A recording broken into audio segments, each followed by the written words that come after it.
రాష్ట్ర ప్రభుత్వం మరియు ఇక్కడ వేములవాడ శాసనసభ్యులు ఆది శ్రీనివాస్ గారి ఆధ్వర్యంలో రుద్రవరం గ్రామానికి సంబంధించి వివిధ గ్రామాలకు సంబంధించి 370 ఇండ్లు ఇందిరమ్మ ఇండ్లు మంజూరు చేయించి ఇలా ప్రొసీడింగ్ కాపీలు ఇచ్చినందుకు ఎమ్మెల్యే గారికి మరియు కలెక్టర్ గారికి అధికారులందరికీ హృదయపూర్వకంగా ధన్యవాదాలు తెలియజేస్తూ 19,40,00,000 రూపాయలకు సంబంధించి ఈరోజు ప్రొసీడింగ్ ఇచ్చినందుకు రాష్ట్ర ప్రభుత్వానికి మేము మా గ్రామాల తరఫున మిడ్మానే నిర్వాసితుల పక్షాన హృదయపూర్వకంగా మరియు ప్రత్యేకంగా ఎమ్మెల్యే గారికి కూడా ధన్యవాదాలు తెలియజేస్తున్నాం. Thank you.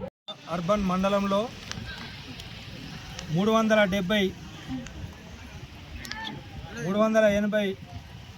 ప్రొసీడింగ్లు ఇందిరమ్మ ఇళ్ల కింద ఇవ్వడం జరిగినది.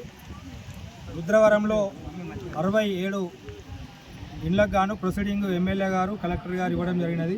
వారికి ప్రత్యేకంగా రుద్రవరం గ్రామం తరపున అలాగే వేములవాడ అర్బన్ గ్రామ ప్రజల తరపున ప్రత్యేకంగా ముఖ్యమంత్రి రేవంత్ రెడ్డి గారికి మరియు వేములవాడ శాసనసభ్యులు ప్రభుత్వ వైపు ఆదిశీనన్న గారికి మా కాంగ్రెస్ పార్టీ బృందాన వారికి ప్రత్యేకంగా ధన్యవాదాలు తెలియజేస్తూ ఉన్నాం.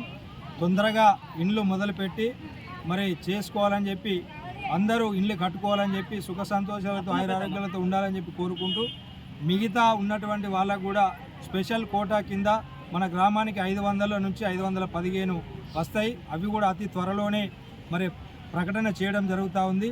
మరి ఎవరు ఏమన్నా దయచేసి అందరూ ఈ యొక్క ఇల్లు కట్టుకొని సుఖ సంతోషాలతో ఉండాలని చెప్పి కోరుకుంటూ రుద్రవరం గ్రామం తరపున ప్రత్యేకంగా వేములవాడ శాసనసభ్యులు ప్రభుత్వ విప్ గారికి ధన్యవాదాలు కృతజ్ఞతలు తెలియజేస్తా ఉన్నాం.